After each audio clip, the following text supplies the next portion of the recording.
Hello guys, welcome to my channel. So ఇప్పుడైతే మెరీనా బీచ్కి అయితే వచ్చేసామన్నమాట. సో మెరీనా బీచ్ కంటే ముందు పక్కనే ఒక ప్లేస్ ఉంది. సో ఈ ప్లేస్కి అయితే వచ్చాము. ఇక్కడ ఏమున్నాయంటే ఎంజీఆర్ స్టాచ్యూ అండ్ జయలలితది స్టాచ్యూస్ అయితే ఉన్నాయన్నమాట.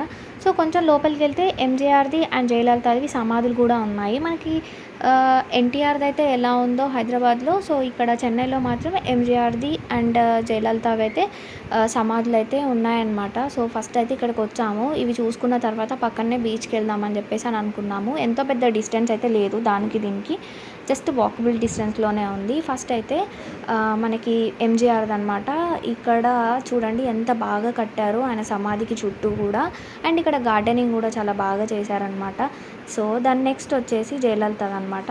సో జయలలితది కూడా చాలా బాగా కట్టారు. గార్డెనింగ్ అదంతా బాగుంది. అండ్ వెనక మనకైతే బీచ్ అయితే ఉందన్నమాట. సో ఫస్ట్ అయితే ఇది చూపిద్దామని చెప్పేసి ఇక్కడికి తీసుకొచ్చాను అనమాట. చాలామంది అయితే ఫస్ట్ ఇక్కడికి వచ్చి చూసుకొని తర్వాత బీచ్కి అయితే వెళ్తారు. అండ్ తమిళ్ వాళ్ళు, చెన్నై వాళ్ళు అందరూ ఇలా వచ్చి చూసుకొని స్టార్ట్ అయిపోతారనమాట. నెక్స్ట్ అయితే బీచ్కి అయితే వచ్చేసాము. అండ్ బీచ్ వచ్చేసి ఇదంతా ఎంట్రన్స్. సో మేమైతే ఎర్లీ మార్నింగ్ అలా స్టార్ట్ అయిపోయాము. 8 o'clock వరకు అయితే అలా వచ్చేసాము. సో షాప్స్ ఇవన్నీ క్లోజ్ చేస్తున్నాయి. మనకి ఎంట్రన్స్లోనే చాలా షాప్స్ అయితే ఉంటాయన్నమాట. ఇక్కడ వాటర్ బాటిల్స్ కానీ, షుగర్ కేన్ జ్యూస్ కానీ, సోడా కానీ, అండ్ ఇంకా ఫ్రూట్ సలాడ్స్ చాలా ఉంటాయి. సో ఇవన్నీ అయితే ఇప్పుడు ఇంకా ఓపెన్ చేయలేదు. మేము మార్నింగ్ అయితే వచ్చేసాము. సో బీచ్లకు అయితే మార్నింగ్ అలా వెళ్తేనే బాగుంటుంది అండ్ ఈవినింగ్ టైంలో వెళ్తే బాగుంటుంది. మధ్యాహ్నం అలా వెళ్తే ఇంకా ఎండకి తట్టుకోలేము. సో చాలా బాగుంటుంది మార్నింగ్ అయితే. ఎవరైనా వెళ్ళాలనుకున్నా మార్నింగ్ వెళ్తేనే బాగుంటుందండి. సో ఫస్ట్ ఇదైతే ఎంట్రన్స్ అనమాట. సో ఎంట్రన్స్లో నుంచి స్టార్ట్ అయిపోయాము. షాప్స్ అన్నీ క్లోజ్ చేసి ఉన్నాయి, ఎందుకంటే మార్నింగ్ 8 కదా. సో 10 o'clock అలా ఓపెన్ చేస్తారు. కొంచెం ముందుకెళ్తే కొన్ని షాప్స్ అయితే ఓపెన్ చేసి ఉన్నాయి. సో చాలా దూరం ఉంటుంది, బట్ మనం షాప్స్ చూసుకుంటూ అలా వెళ్ళిపోతాము. ఆ మట్టిలో, ఆ ఇసుకలో నడుచుకుంటూ వెళ్ళిపోవాలన్నమాట. సో లేడీస్కి అయితే హ్యాండ్ బ్యాగ్స్ కానీ, అండ్ జ్యువెలరీ ఐటమ్స్ కానీ, క్లిప్స్ కానీ, రబ్బర్స్ కానీ చాలా ఐటమ్స్ ఉన్నాయి. ఇంట్లోకి డెకరేషన్ ఐటమ్స్ ఉన్నాయి, పిల్లలకి బొమ్మలు ఉన్నాయి, అండ్ జెంట్స్కి షార్ట్స్ ఉన్నాయి, టీ షర్ట్స్ ఉన్నాయి, అండ్ పిల్లలకు కూడా కిడ్స్ వేర్ చాలా రకాలు ఉన్నాయి అసలు. అండ్ చెప్పల్స్ కూడా ఉన్నాయన్నమాట.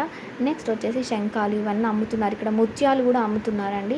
అండ్ ఫుడ్ దగ్గరకు వచ్చేసి మనకి ఫిష్ కానీ, ప్రాన్స్ కానీ, క్రాబ్స్ కానీ అమ్ముతున్నారు. సో ఇవైతే ఫ్రెష్గా అలా తీసేసుకొని వాటిని జస్ట్ ఉప్పు కారం అలా పట్టించి ఆయిల్లో డీప్ ఫ్రై చేసి ఇస్తారనమాట. పర్ ప్లేట్ మనకి 100 రూపీస్ అలా ఉంటుంది. సో వెజ్ వాళ్ళకి వెజ్ కానీ, నాన్ వెజ్ వాళ్ళకి నాన్ వెజ్. అండ్ వెజ్ వాళ్ళకైతే పక్కనే మనకి బజ్జీలు, అరటికాయ బజ్జీలు కానీ, ఆలుగడ్డ బజ్జీలు కానీ, మిరపకాయ బజ్జీలు, అండ్ ఇంకా డ్రింక్స్ అయితే మనకి షుగర్ కేన్ జ్యూస్ కానీ, చాలా రకాల జ్యూస్లు ఇవన్నీ కూడా మనకి బీచ్లో ఉంటాయన్నమాట. సో మేము వెళ్ళేసరికి అయితే కొంచెం ఎండ్ అయితే అయ్యింది.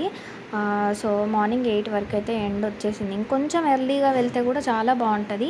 సో మేము ఉండే ప్లేస్ నుంచి అయితే మాకు ఇక్కడ నుంచి ఒక 40 minutes అలా అయితే ఉందన్నమాట. మేమైతే లోకల్ ట్రైన్కి అయితే వెళ్ళిపోయాము మార్నింగే. చాలా బాగుంది. అండ్ ఇది వచ్చేసి బీచ్ అనమాట. చూడండి బీచ్. సండే కాబట్టి చాలామంది అయితే ఉన్నారు. సండే, సాటర్డే అయితే చాలామంది ఉంటారు. లాస్ట్లో అయితే మేమైతే ఏం ఫుడ్ తీసుకున్నామో నేను వీడియోస్ అయితే పెట్టానన్నమాట. ఇలాంటి మోర్ వీడియోస్ కోసం మా ఛానల్ని అయితే